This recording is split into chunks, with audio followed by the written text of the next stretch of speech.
Order, Speaker. On a point of order, Speaker. Order, honorable member. I will ask the minister to take a seat first. There are two members. Honorable Maude, there's the first member who raised his hand is Honorable Manye.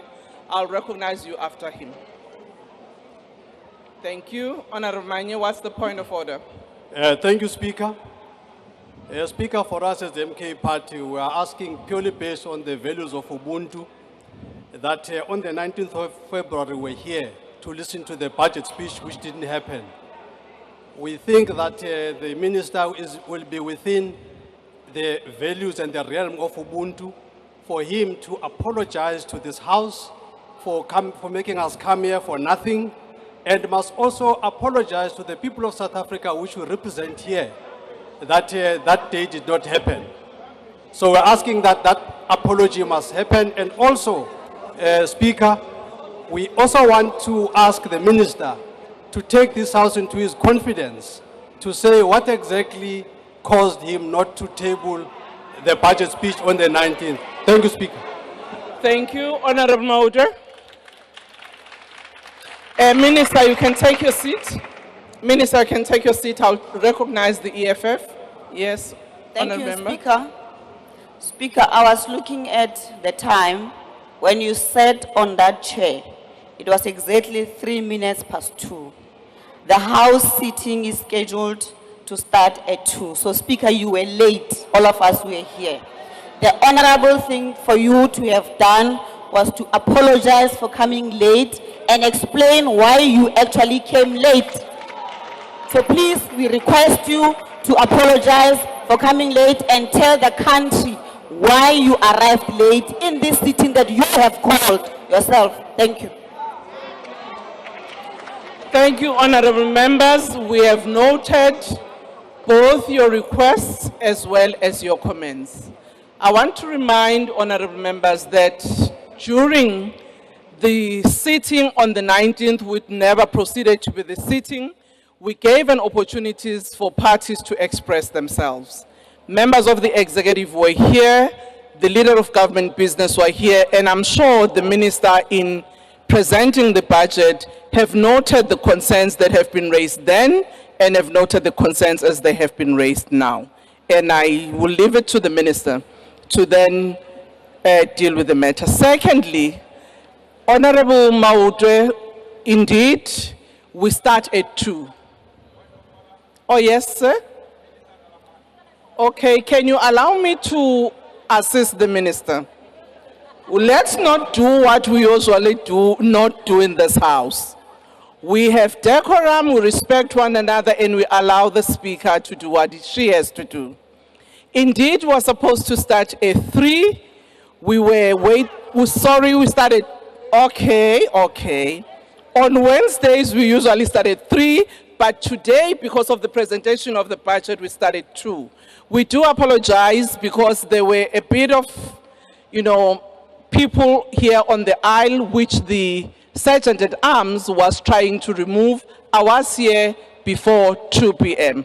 But we do apologize that we did not start exactly on the time as you requested.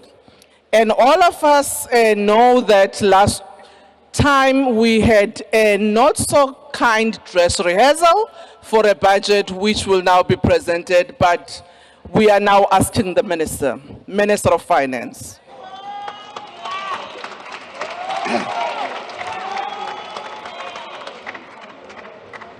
Honorable Speaker, I'll probably show Khila that I'm going to come back to that issue later. It's taken. Honorable Speaker,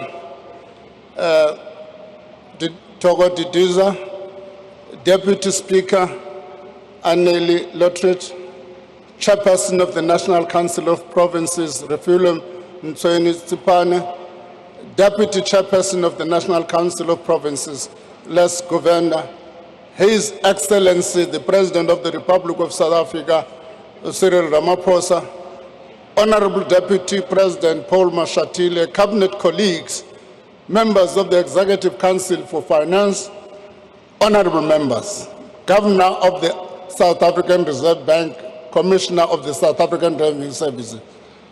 Fellow South Africans, just before, okay, we'll come back to that point, Phila.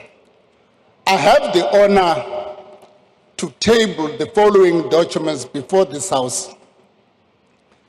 The 2025 Division of Revenue Bill, the 2025 Appropriation Bill, the 2025 ESCOM Debt Relief Amendment Bill, the 2025 Public Sector Pension and Related Payments Bill, the 2025 Revenue Laws Amendment Bill, the 2025 Estimate of National Expenditure, the 2025 Budget Review, and this 2025 Budget Speech. Just on a lighter note, Madam Speaker, let me first, before going on that lighter note, take the point raised by Honorable Manyi.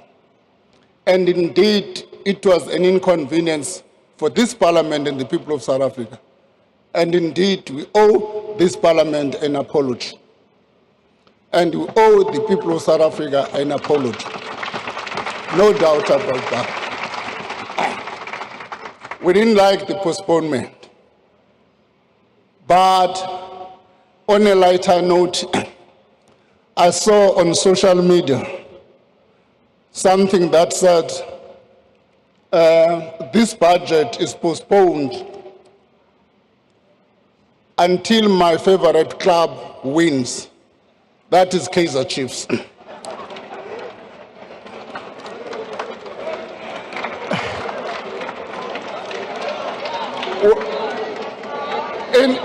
In cabinet, when I made this point, Dr. Ramkhopa wrote me a piece of note and said, "No, this budget will never be tabled." And Honorable Gigawa said, "Hey, these people are putting the country in crisis because this budget will never be tabled." Now, let me go back to the postponement, as I've apologized. Go back to the postponement and say the postponement of the tabling of the budget 3 weeks ago was a regrettable, but perhaps an understandable feature of multi-party governance. It is also a sign of some of the difficulties associated with a multi-party democracy. But what is positive is that the delay has stimulated an unprecedented level of public debate about the difficult policy trade-offs we as a nation face. A vital debate about which policies to fund and how to fund them, about which priorities to pursue now and which ones we may need to delay in the context of unlimited resources. As much as the debate has been dominated by the proposed increase to value-added tax, the bigger debate must be about how we grow the economy for the benefit of all South Africans. A bigger, faster-growing economy and the larger fiscal resources that comes with it would give us more fiscal room to meet more of our developmental goals. But the truth is that our economy has stagnated for over a decade. In that time, GDP growth has averaged less than 2%, far below the level required to meet our expanding list of needs. In 2024, the economy grew by only 0.6%. Over the medium term, GDP growth is projected to average 1.8%. To meet our goals of redistribution, redress, and structural transformation, the economy needs to grow much faster and in an inclusive manner. This is the central objective of the current administration. Today's budget proposes a bold and pragmatic approach to achieve this formidable task. It calls for macroeconomic stability supported by sound fiscal policy, for the deepening of structural reforms to remove the obstacles to growth and job creation, and for scaling up infrastructure to unlock the productive capacity of the economy while building a capable state that supports all these efforts. The budget remains committed to a balanced fiscal strategy. As projected in the 2024 medium-term budget policy statement, a budget primary surplus of 0.5% of GDP will be achieved in the 2025, and this will grow to 0.9% in 25-26. Government debt will stabilize at 76.2% of GDP in 25-26, while the consolidated budget deficit also narrows to 3.5% by 27-28. Madam Speaker, as debt stabilizes, a growing surplus will enable the government to reduce debt service cost as a proportion of revenue. Some of these savings will be used to build up fiscal buffers that we need as protection against future economic shocks. Shocks like the COVID-19 pandemic and other uncertainties stemming from the rising geopolitical tensions and the global economic ramifications thereof. Debt service costs will amount to 389.6 billion in the current financial year. This translates to 22 cents of every rand we raise in revenue. It is more than what we spend on health, the police, or basic education. We must reverse this trend and prevent the cost of debt from taking away resources that could otherwise be spent on our pressing social needs or to invest in growth. In this regard, our fiscal strategy stabilizes debt service cost as a percentage of revenue in 24-25 by maintaining a primary budget surplus. The ESCOM debt relief arrangements are also effective and contribute to improved fiscal position. ESCOM is now in a much better fiscal position than in 2023 when the debt relief was originally announced. As a result of these improvements, we have decided to simplify the final phase of the debt relief package.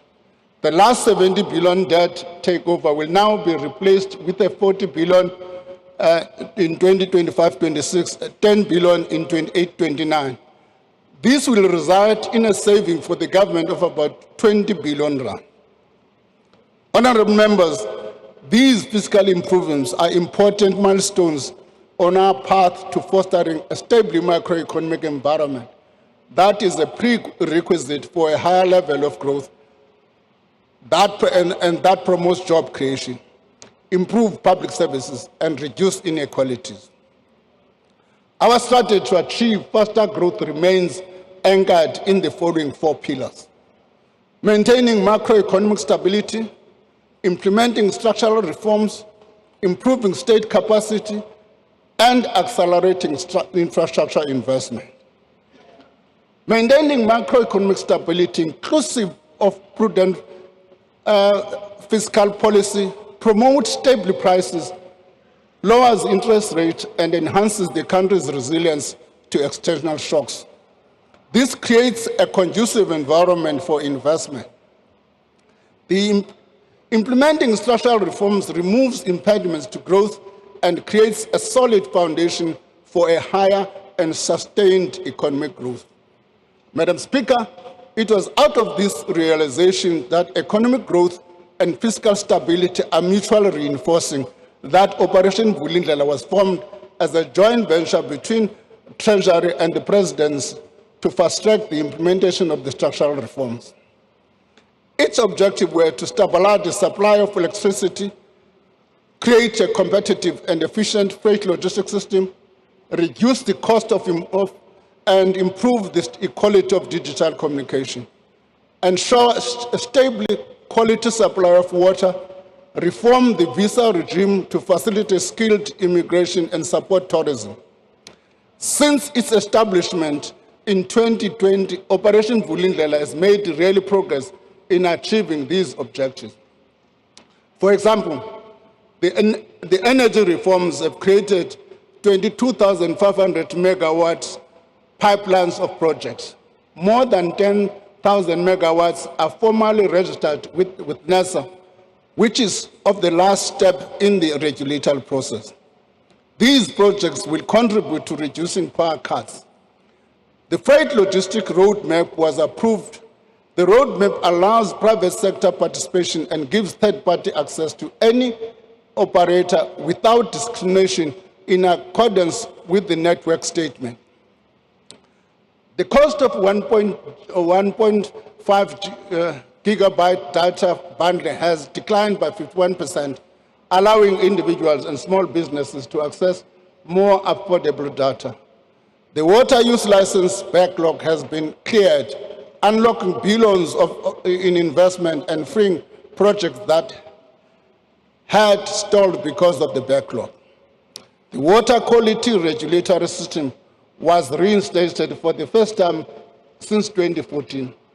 This is the green drop, blue drop, and no drop certification that enables effective intervention in supporting failing municipalities to provide clean water to citizens. E-visas for travelers from 34 countries have been introduced to significantly boost tourism. The Trusted Employer Scheme has been established to fast-track visa process for major investors. These achievements have eased economic bottlenecks and built on the successes. So phase 2 of OV will focus on the following: through existing reforms in energy, water, logistic, and visa system. Strengthen local government in improving the delivery of basic services. Harnessing digital public infrastructure as a driver of growth and inclusion. And creating sufficient productive and inclusive cities. Madam Speaker, infrastructure is a key pillar of our growth strategy. It is the bedrock for economic development, a key source of jobs, and an avenue for scaling up service delivery. This budget reflects that understanding. Allocation towards capital payments are the fastest growing area of spending by economic classification.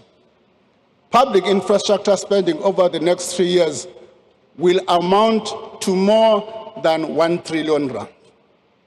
The spending will focus on 3 sectors: 402 billion rand for transport and logistics, 219 billion for energy infrastructure, 156 billion rand for water and sanitation. In transport, the South African National Roads Agency will spend 100 billion rand over the medium term to keep the national road network in good condition. Provincial roads departments will reseal over 16,000 lane kilometers of roads in their areas of authority. Passenger Rail Agency of South Africa is making steady progress to rebuild the infrastructure to provide affordable commuter rail services. To sustain this progress, we have provisionally allocated an additional 19.2 billion over the medium term for critical signaling. This will enable commuters from areas such as Mamelodi, Wamashu, Motherwell, Khayelitsha, Naledi, to name but a few, to catch a train every 10 minutes.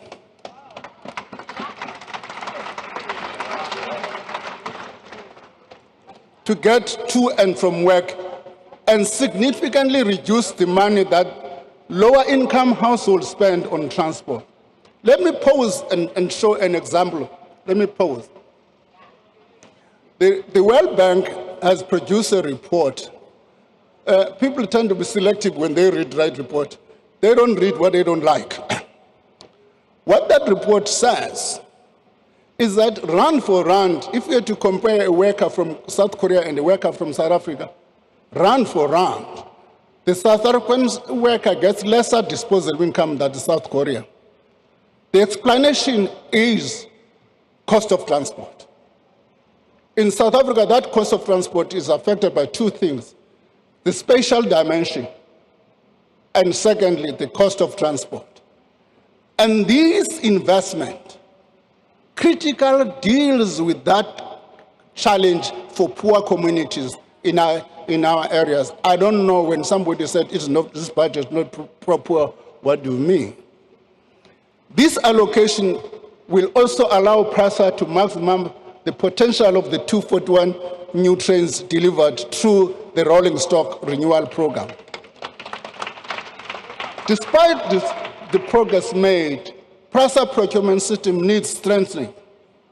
The management of the unit of the entity has already instituted measures to strengthen their procurement weaknesses. This includes getting support from the National Treasury to build capacity and mitigate risks, and undertaking live audits for larger procurement projects. In the water sector, we're investing in several large-scale dam projects that are ramping up or entering construction. The Mkomazi project is expected to commence construction in November 2027, transferring water into the Mngeni water supply system. This will increase the total capacity of the system to 5 million households in eThekwini and 4 district municipalities in KwaZulu-Natal. The Bergville augmentation scheme is expected to start in July 2026. The project will improve the Western Cape's water supply system, improving regional water security while reliably supplying domestic, agricultural, and industrial water users. To further accelerate infrastructure delivery and effectiveness, we are continuing reforms to facilitate greater private sector participation, capital budget reform, and alternative infrastructure financing. The new regulations for public-private partnerships have been finalized and will take effect on the 1st of June 2025. The regulation reduces procedural complexity of undertaking PPPs, create capacity to support and manage PPPs, create clear rules for managing unsolicited bids, and strengthen fiscal risk governance. The regulation also makes provision for national department to establish sector-specific PPP units. These units will drive private sector participation, creating opportunities to optimize the balance sheets of financial distressed state-owned companies. The Department of Transport and Transnet will engage the market on PSP projects in the following areas: the iron ore, chrome, coal, and manganese lines, expansion and automation of the ferrochrome and magnetite terminal at the port of Richards Bay, the container and automotive sectors, including the potential designation of the South African container port system as a regional transshipment hub for major shipping lines, and establishment of independent rolling stock leasing company. Should Transnet require gap funding for its PSP project, the budget facility for infrastructure will consider these after proper packaging and financial structuring.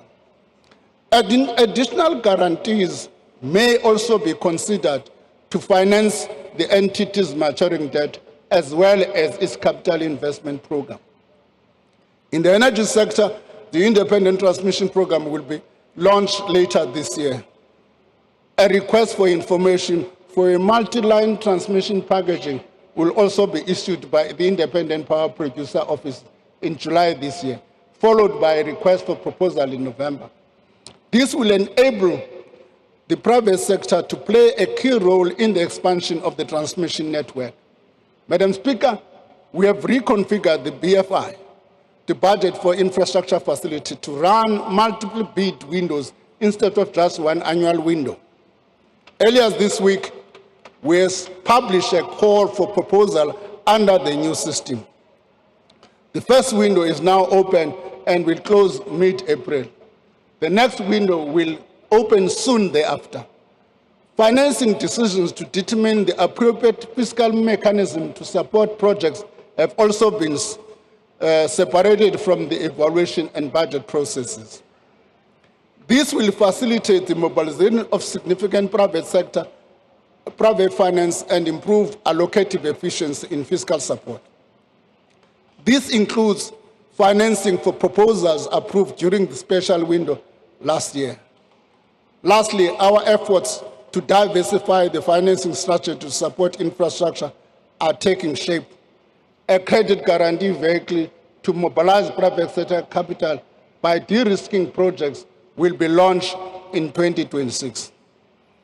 Its initial focus will be on independent transmission, aimed at bridging the energy transmission deficit. Once the vehicle has demonstrated its efficacy, it will be broadened to include other sectors. Government will issue its first infrastructure bond in 25-26. We will also introduce other innovative financing instruments to diversify the infrastructure fund sources. Financial institutions, including pension funds, banks, development banks, and international financial institutions, have already expressed interest in participating. This, Madam Speaker, is how we plan to leverage infrastructure investment to ease supply-side constraints to the economy and improve access to social services the people get. Madam Speaker, there are several persistent spending pressures in health, education, transport, and security. These have to do with the government properly fulfilling its service delivery mandate. After careful consideration, the government has decided to fund these. Deferring the funding of these sectors further would compromise the government's ability to meet its constitutional obligation to those people. To raise the revenue needed, the government proposes to increase the VAT rate by 0.5 percentage point in 25-26 and by another 0.5 percentage point in the following year. This will bring the VAT rate to 16% by 26-27. Let me pause for a moment. Let me pause for a moment and say, Order, honorable members. Let's allow the minister to finish his presentation. Madam Speaker, should the spending reviews and other measures we're embarking on yield enough extra revenue, we will reassess the need to embark on the second 0.5 percentage point increase to VAT. Government also proposes no inflationary adjustment to personal income tax brackets and medical tax credits. These measures will raise 28 billion in additional revenue in 25-26 and 14.5 billion in 26-27. Madam Speaker, this decision was not taken lightly. I can tell you now, no Minister of Finance is ever happy to increase taxes. We are aware of the fact that a lower overall burden of tax can help to increase investment and job creation and also unlock household spending power. We, however, have had to balance this knowledge against the very real and pressing service delivery needs that are vital to our developmental goals, and we cannot be further postponed. Honourable members, we thoroughly examined alternative raising the VAT rate. We weighed the policy trade-offs involved in increasing the corporate and personal income taxes. Increasing the corporate and personal income taxes would generate less revenue while potentially harming investment, job creation, and economic growth. Corporate tax collections have declined over the last few years, an indication of falling profits and a trading environment worsened by the logistic constraint and rising electricity cost. Furthermore, South Africa's corporate income tax collections are already higher than most of our peer countries. On the other hand, an increase to the personal income tax rate would reduce taxpayers' incentive to work and save. Our top personal income tax rate and our personal income tax collection as a percentage of GDP are far higher than those of the most developing countries. Increasing it is therefore not feasible. Taking on additional debt to meet the spending pressures was also not feasible. The amount is simply too large. The cost of borrowing would be unaffordable. Our sub-investment credit rating would also make this level of borrowing costlier and put us at a risk of even further downgrowth. Madam Speaker, VAT is a tax that affects everyone. By opting for a marginal increase to VAT, its distributional effect and impact were costly considered. The increase is also the most effective way to avoid further spending cuts and to enable us to extend the social wage. The government is very aware of the cost of living pressures faced by households, including higher food and fuel prices and rising electricity and transport costs. This is why we are taking concrete steps to protect vulnerable households. This is done through providing social grant increases that are above inflation, expanding the basket of zero-rated items to include vegetables, dairy liquid, blends, meats and poultry products. We are also not increasing the fuel levy for another year, saving consumers around 4 billion. Madam Speaker, broadening the tax base and improving the administrative efficiency of the South African Revenue Service allow us over time to spread the tax burden more evenly and equitably.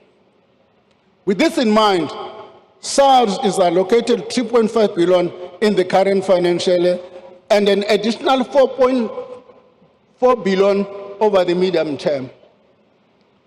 That takes the total SARS allocation to 7.5 billion over the medium term. By the end of February this year, SARS reported a significant increase in anticipated debt. This means billions of rand are owed to the state. The revenue collector has also detected 156,000 taxpayers who are not registered and who have not filed despite their substantial economic activity. We therefore call on all South Africans to comply with the law and support SARS in its endeavor to collect the revenue that enables government to fund and provide critical services. I also want to emphasize the importance of tax compliance. I thank all compliant taxpayers who pay their fair share of taxes. I also encourage those that are not compliant to do the right thing. The rewards of higher tax compliance and efficiency take time. Once again, the investment we make today in SARS will allow us to collect at the time to make improvements. Madam Speaker, the revenue proposed through the tax measures announced in this budget will contribute largely to us providing 232.6 billion in additional funding to key programs over the medium term. This amounts to 102 billion in 25-26, 68 billion in 26-27, 62 billion in 27-28. The funding is for spending pressures for infrastructure investment, social protection, a higher than anticipated public service wage bill, a provisional allocation for critical frontline services. Honourable members, in the last year alone, public sector health system lost close to 9,000 health workers. We did not have enough money to retain or replace them, even after reprioritizing funds budgeted for consumables and medicine. Accruals in this sector which is the money owed by department to vendors for service already provided, also ballooned to 22 million. Let me just dramatize this thing. How it works is that in a Department of Health in a province, they pay, you provide services. The Department of Health does not have money to pay you now. They are going to wait for April. In April, they pay you with the new money for the previous year. The second year, in 25-26, they don't have money to pay for the new ones. So it can't be allowed to go on like that. It can't only be allowed to go like that. Will be any responsible government if we allow such things to happen. And as a result, therefore, our health services are becoming dysfunctional. This means that the money allocated to departments ends up paying for previous year services and goods rather than for the current needs, setting off a vicious cycle of budget shortfalls, unpaid invoices, and a crisis in cash flow and the planning and the predictability of budgets. This is an untenable situation that we could not leave unresolved. As a result, consolidated spending, which exclude interest payment, increases from 2.4 trillion in 24-25 to 2.83 trillion in 27-28. Provinces will receive 2.4 trillion over the medium-term period. This budget includes allocation to support critical provincial functions related to health and education. We trust that the allocation will be used for their intended purposes. I must repeat, because these funds that are allocated to provinces go through what is called an equitable share. Once they become part of the equitable share, the decision to divide that money and allocate becomes a provincial one. And the provincial government is at liberty to use it in any manner it decides. And the final product is the loss of capacity in health services. The local government equitable share will increase from 99.5 billion in 24-25 to 115.7 billion in 27-28.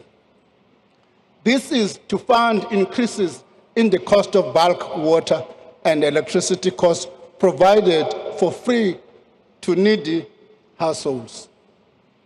In 25-26, 83% of the local government equipment share provides free basic services package for R610 per month to 11.2 million poor households.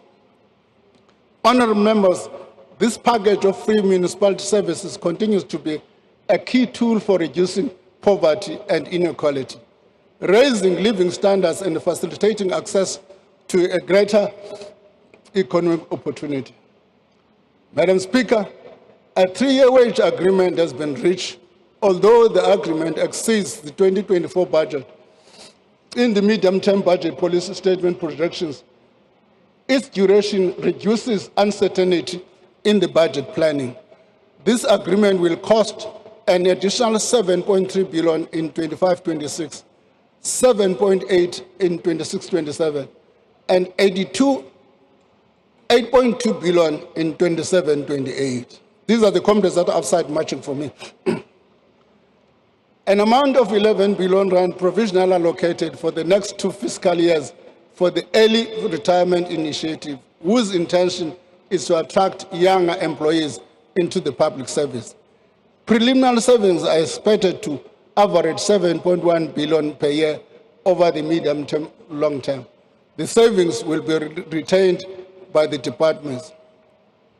The interventions on the wage bill are aimed at ensuring that when key frontline staff are lost through natural attrition and retirement, sectors are able to fill vacant posts to keep service running effectively.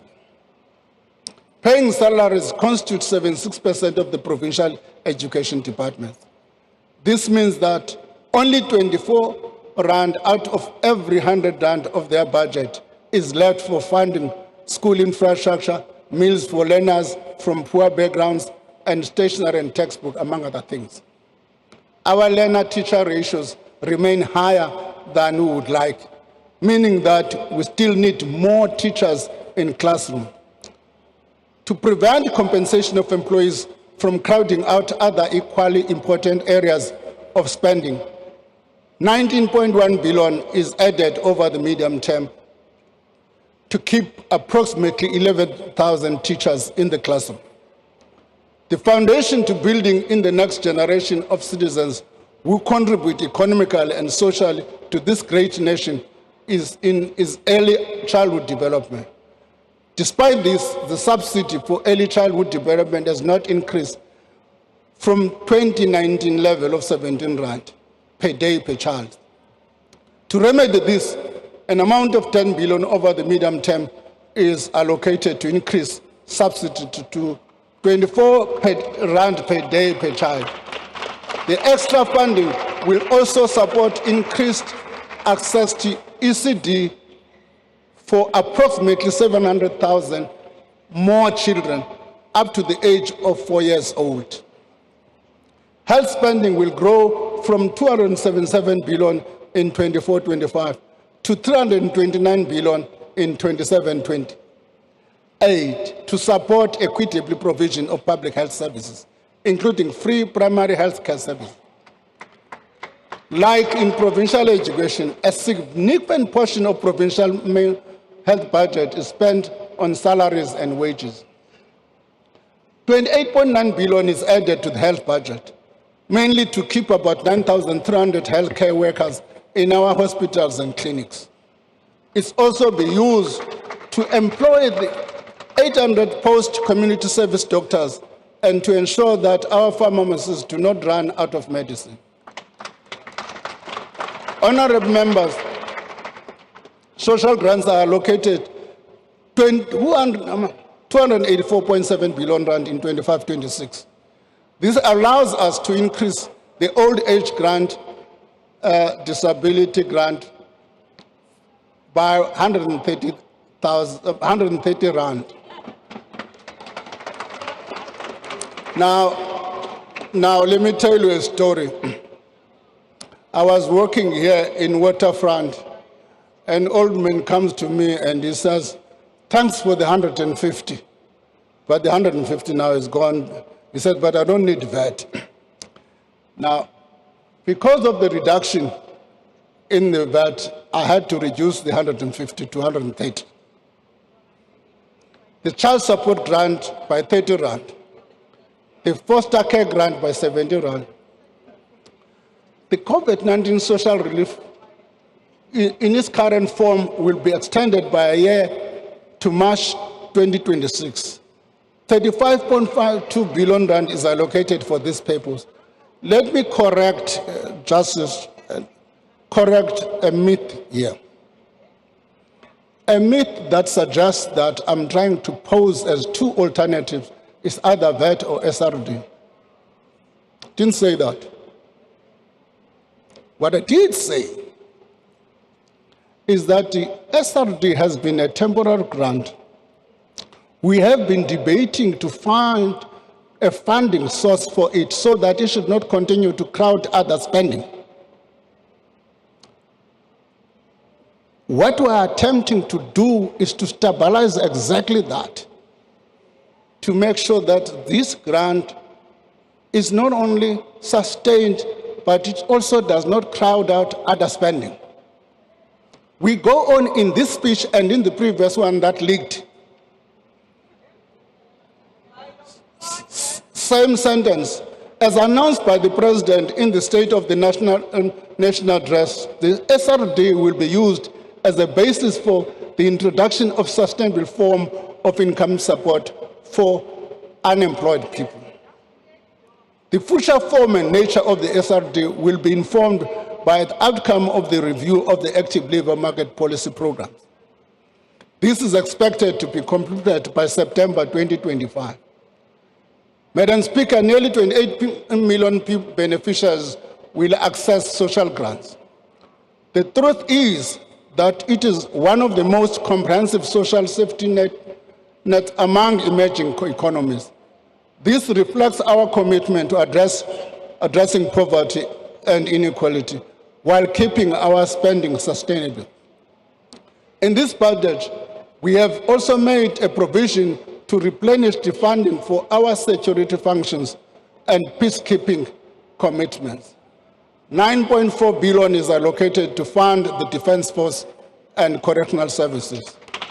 Over the medium term, 5 billion has been allocated to the Department of Defense to support South Africa's participation in the SADC mission in the Democratic Republic of Congo and to supplement existing peacekeeping activities. We will continue working with the Department of Defense on ways to change the composition of expenditure to modernize the defense force moving forward.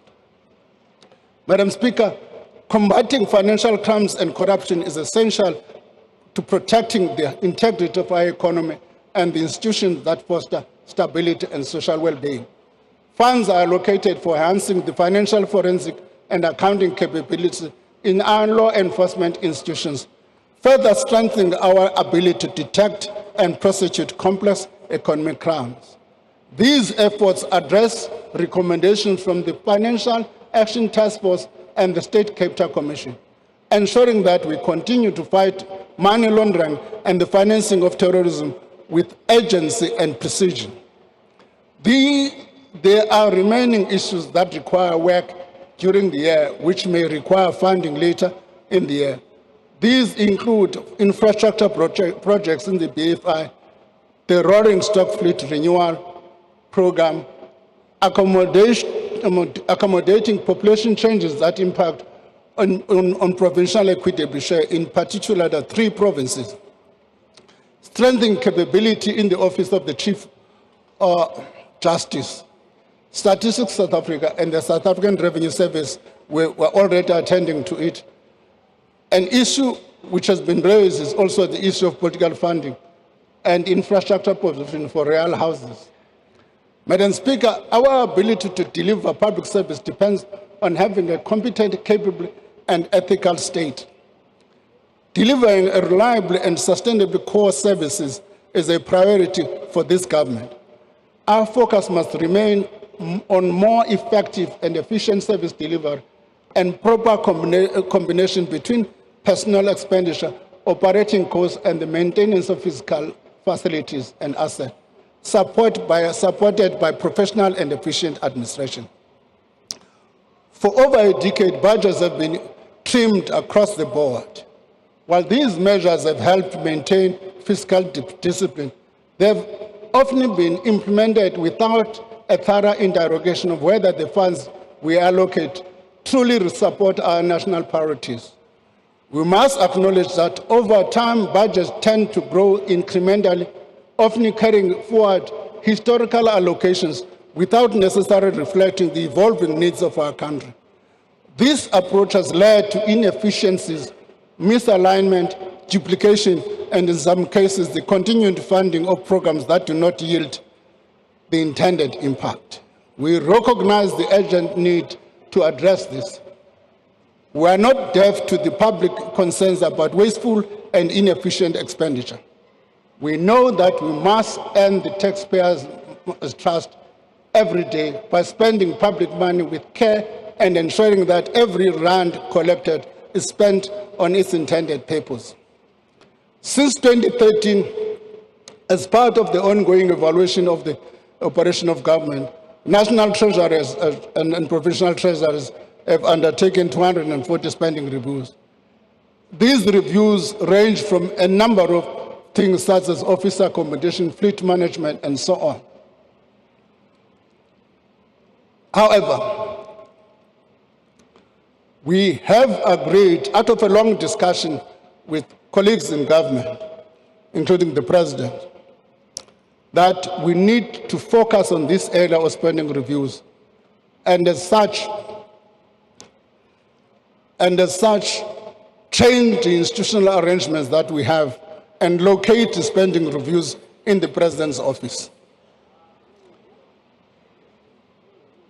In that sense, incorporate some of that work to the Operation Vulindlela moving forward. So, we are going to give that institutional capability moving forward. The consolidated recommendations of these reviews and other things, including this, as I've indicated, the President has also undertaken to do this, to take this work together with National Treasury. Thank you for this commitment, Mr. President.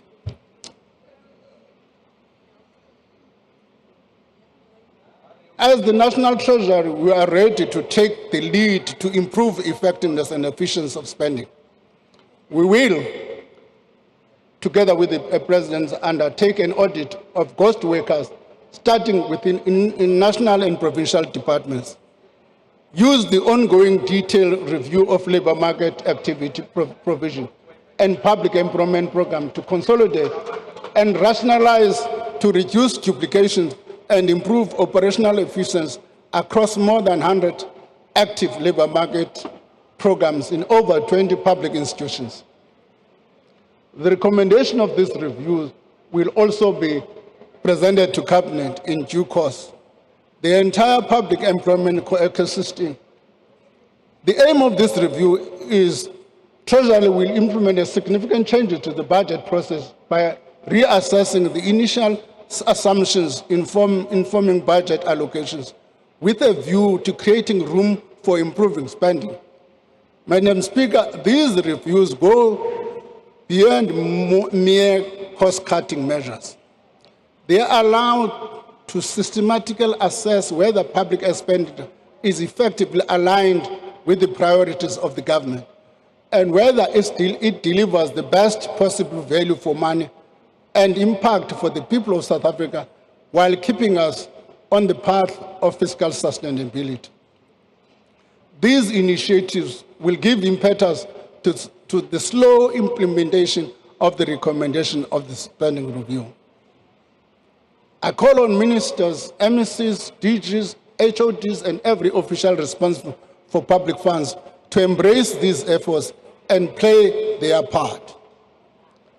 The proliferation of conditional grant has necessitated a review of the conditional grant system to reduce duplication and improve effectiveness of the programs. This project will implement the first phase of the recommendations of the review and include merging conditional grants in the basic education and agricultural sector. Preference-based conditional grants to metropolitan municipalities are also introduced, linked to institutional governance and financial reforms to improve services. Madam Speaker, the incentives in our current disaster management system are skewed towards relief and rehabilitation, when mitigation and readiness to minimize damage is the most cost-effective response. Our municipalities stand at the front line of disaster response, yet they are hamstrung by aging infrastructure, bureaucratic fragmentation, and limited to access to emergency funds. The priority is to reduce the administrative burden to access emergency funds. Every hour of delay costs lives and livelihoods. Continuous improvements are made to the grant system to incentivize municipalities to access a variety of funding instruments for disasters. These include their own budget, the contingency reserve, conditional grant funding, and insurance. The budget allocates 1.7 billion to respond to future disaster over the medium term, while 4 billion is provisionally allocated to address backlogs recovery efforts for provinces and municipalities. The decline in municipality services is evident across cities.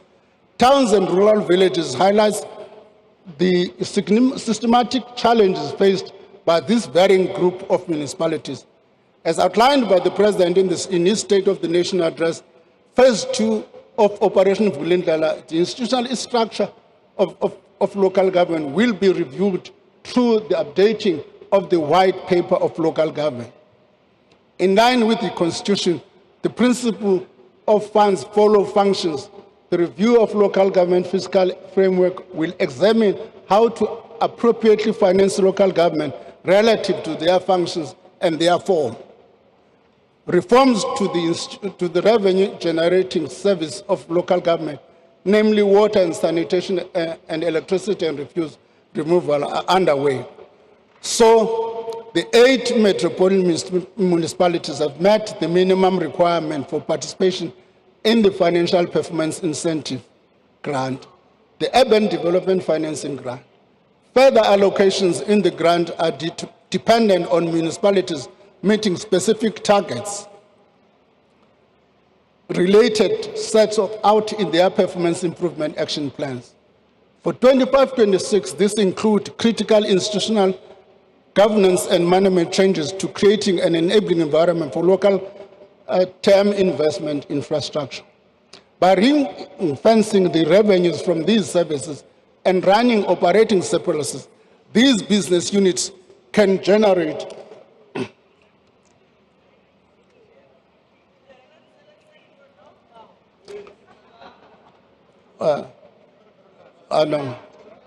I'm not saying these units can generate funds for infrastructure improvements to deliver quality services.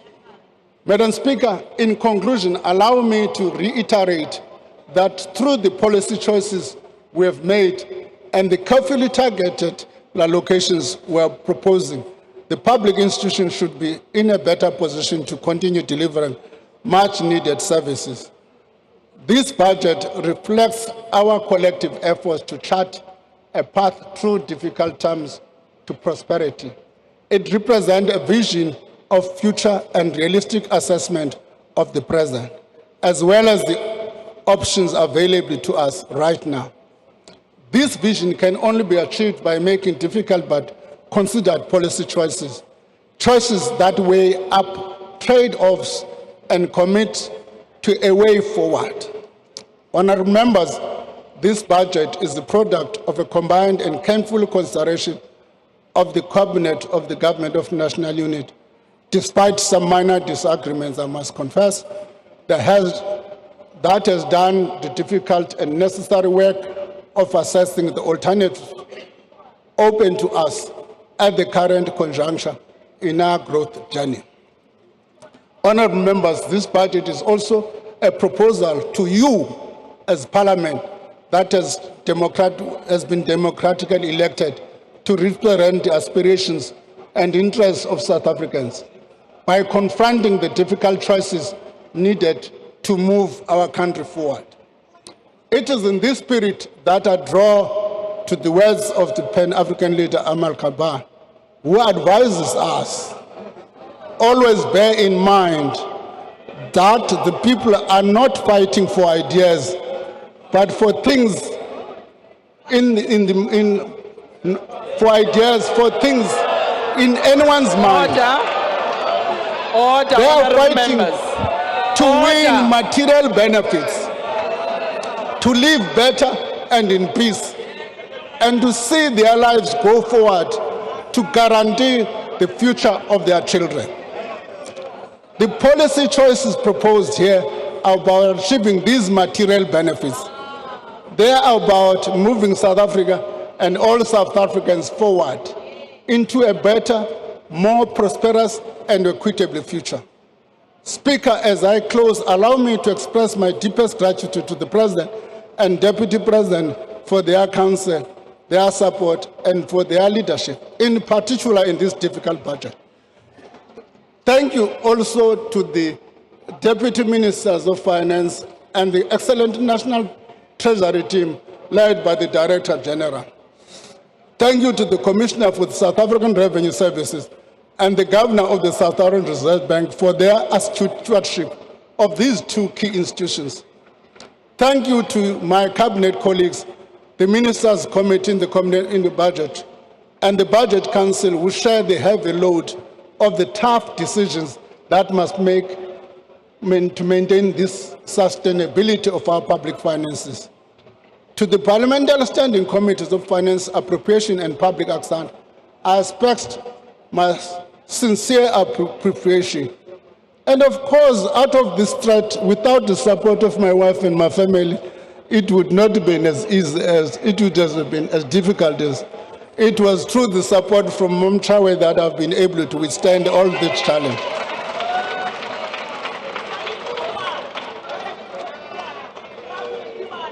Lastly, thank you to South African people who continue to entrust their aspiration to us. I thank you. Thank you, Honorable Minister.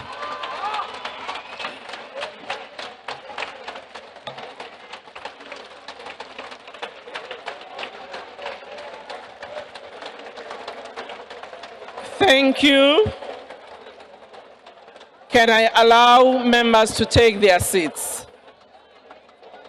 Honorable members, order.